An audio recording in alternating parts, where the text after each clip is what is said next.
বন্ধুরা, এখানে অনেকেই আমাকে জিজ্ঞাসা করে আমি কেন টিউশন পড়াই, আর যাদের টিউশন পড়াই আমি তাদের থেকে কত করে টিউশন ফিস নিই।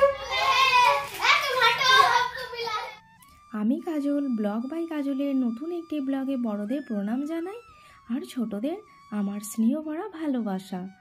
আশা করি আপনারা সবাই খুব ভালো আছেন, আমিও ভালো আছি। আর রোজকার মতো সকালে রান্না বান্না দিয়ে আমার সকাল শুরু, আজও তার ব্যতিক্রম নয়।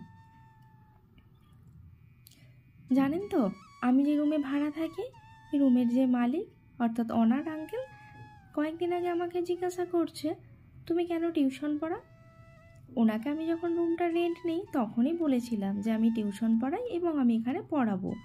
উনি তখন এগ্রি ছিলেন, রাজি হয়েছিলেন, তাই আমি রুমটা নিয়েছিলাম।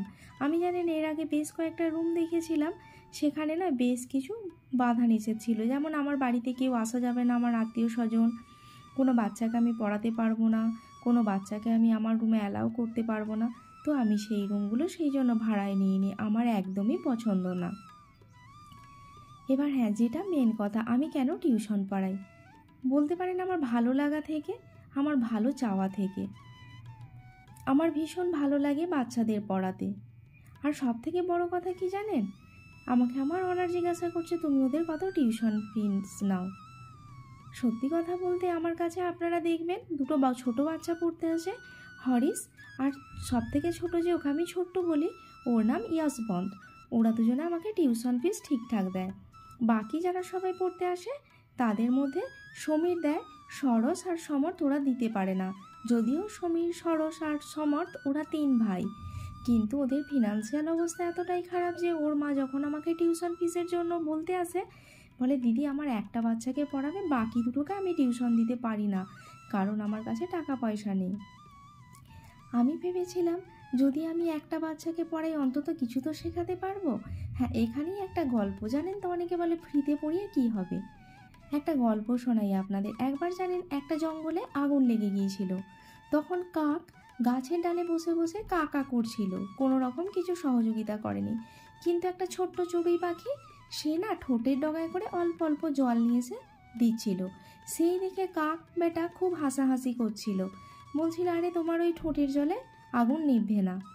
চড়ুই পাখি তখন হেসে বলেছিল হ্যাঁ আগুন নিভবে না ঠিকই, কিন্তু সবাই দেখতে পাচ্ছে, আর সবাই দেখা দেখি আমার সাথে সবাই যদি এইভাবে জল দিতে থাকে তাহলে আগুন নিভে যাবে। আর আমাকে কেউ বলবে না যে কাকের মতো তুমি বসে বসে কা কা করেছো। অন্তত আমরা যেখানে থাকি আমাদের বাসস্থানটা সেফ রাখার জন্য আমি একটু হলেও সহযোগিতা করেছি।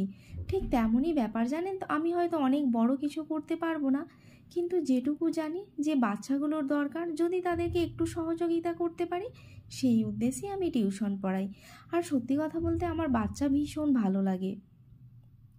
আর ওই যে চড়ুই পাখির গল্পতে আপনাদের শোনালাম যে চড়ুই পাখির দেখা দেখি যদি অন্যরাও এইভাবে ঠোঁটে করে জল দেয় তাহলে তো জঙ্গলের আগুন নিভে যাবে। ঠিক আমার কাছে এই যেই বাচ্চারা পড়ছে না, ওরাও দেখবেন একটা টাইম হয়তো আমার কাছ থেকেই শিক্ষা পেয়ে ওরাও কোনো সময় কোনো বাচ্চা যারা ফিনান্সিয়াল প্রবলেমে পড়তে পারছে না তাদের হয়তো সহযোগিতা করবে। এইভাবেই হয়তো 1 থেকে 2, 2 থেকে 4, 4 থেকে 8 করে অনেক বাচ্চাই শিক্ষার আলোয় আলোকিত হবে। সেই উদ্দেশ্যেই আমি টিউশন পড়াই। একদিন জানেন কি হয়েছিল, আমি যে বিল্ডিংয়ে ভাড়া থাকি ওই বিল্ডিংয়ের দেয়ালে কেউ একটা লাইন কেটেছিল পেনের কালি দিয়ে। তো অনার আঙ্কেল এসে আমার বাচ্চাদের খুব বকাবকি করছিল। ওদের আমি জিজ্ঞাসা করলাম, ওরা বলল না আমরা কাটিনি। পরে আমি ওনারকে জিজ্ঞাসা করি আপনি ঠিক করে সিসিটিভি ফুটেজ চেক করুন, আমার বাচ্চারা কাটেনি। তো পরে উনি চেক করেন এবং বলে না তোমার বাচ্চারা কাটেনি। আমি না ওদেরকে ভীষণ সাপোর্ট করি। আজকে বৃহস্পতিবার, তাই আমার ঠাকুরের জামা কাপড় পাল্টে আমার আজকের পুজো হয়ে গেল। এরপরে আমি খাবার সোনাও এখনও খায়নি, জানেন ও ছুটি থাকলে আমি যতক্ষণ না খাবো ও খায় না। আর জানেন তো অনেকদিন ধুনো দেওয়া হয়নি কারণ আমার ধুনো শেষ হয়ে গিয়েছিলো, তাই আজকে একটু ধুনো দিলাম। বেশ ভালো লাগে বলুন, ঘরে ধুনো দিলে বেশ সুন্দর গন্ধ বেরোয়। আর আগে জানেন ভাবতাম ধুনো দিলে মনে হয় ঘরটা কালো হয়ে যাবে, ঝুল হয়ে যাবে, কিন্তু এসব কিচ্ছু হয় না।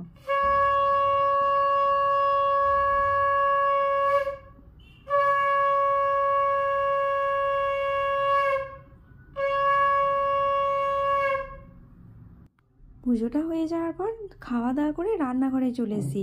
আজকে জানেন আইসক্রিম বানাবো। আমার বাচ্চারা বলেছে ওদের একদিন আইসক্রিম বানিয়ে খাওয়াতে হবে। দোকানের কেনা আইসক্রিম ওরা খাবে না, সেই জন্য যে চকলেটের টুকরো আর দুধ দিয়ে আর চিনি দিয়ে ভালো করে ফুটিয়ে নেব। এরপরে যে কাগজের কাপগুলো পাওয়া যায় না চা খাওয়ার, ওর মধ্যে দিয়ে আর ফ্রিজের মধ্যে দিয়ে দেবো, আইসক্রিম হয়ে যাবে। তো দেখি, এখন সকালবেলা বানাচ্ছি, বিকাল পর্যন্ত আশা করি হয়ে যাবে। আর এখানে জানেন পাওয়ারের খুব সমস্যা হয়, ইলেকট্রিসিটির। যদি না সমস্যা হয় তাহলে বসে যাবে, আর যদি না বসে তাহলে কালকে ওদের দিয়ে দেব।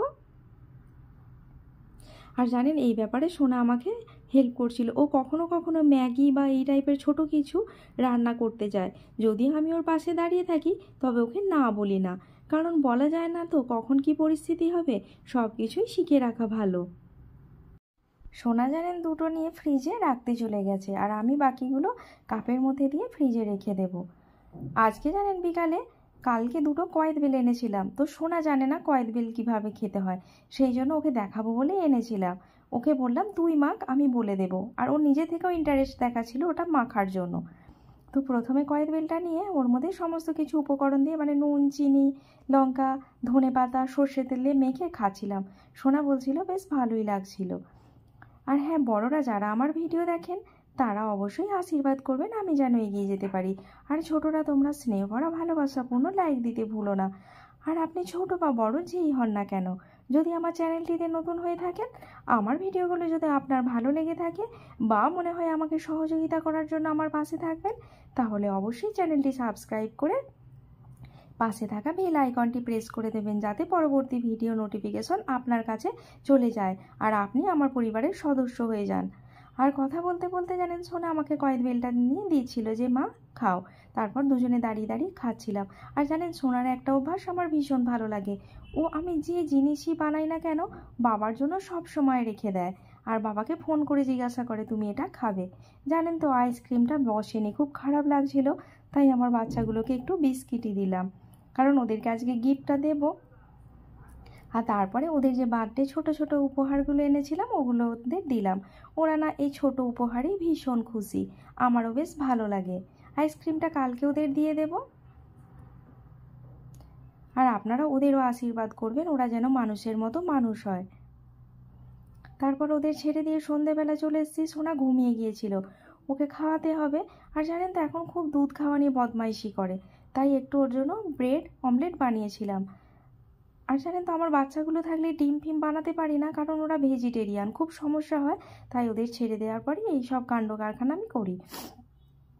সব কিছু সবজি মিশিয়ে ওর জন্য একটু ব্রেড অমলেট বানিয়েছিলাম সোনার জন্য।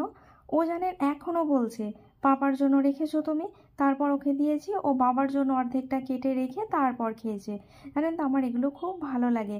আর মাঝে মাঝে না ও যখন এই কথাগুলো বলে আমার কান্না পেয়ে যায় আনন্দে।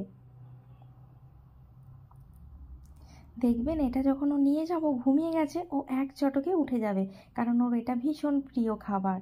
কিন্তু প্রিয় খাবার বলে ও একা খেয়ে নেবে না, বললাম না বাবার জন্য, মার জন্য, সবার জন্য। এমনকি বাড়ি গেলে না সবাইকেও একটু একটু করে দিয়ে তারপর খায়। আমার ভীষণ ভালো লাগে সোনার এই অভ্যাসগুলো। তো বড়রা, আপনারা শারীরিক আর মানসিক দিক থেকে সুস্থ থাকবেন আর আমাকে আশীর্বাদ করবেন। তো আজকে এই পর্যন্তই ভিডিওটা, দেখা হবে আগামীকাল অন্য একটি ব্লগ নিয়ে। ততক্ষণ সবাইকে বাই বাই, শুভরাত্রি। দেখা হবে আগামীকাল নতুন একটি ব্লগ নিয়ে।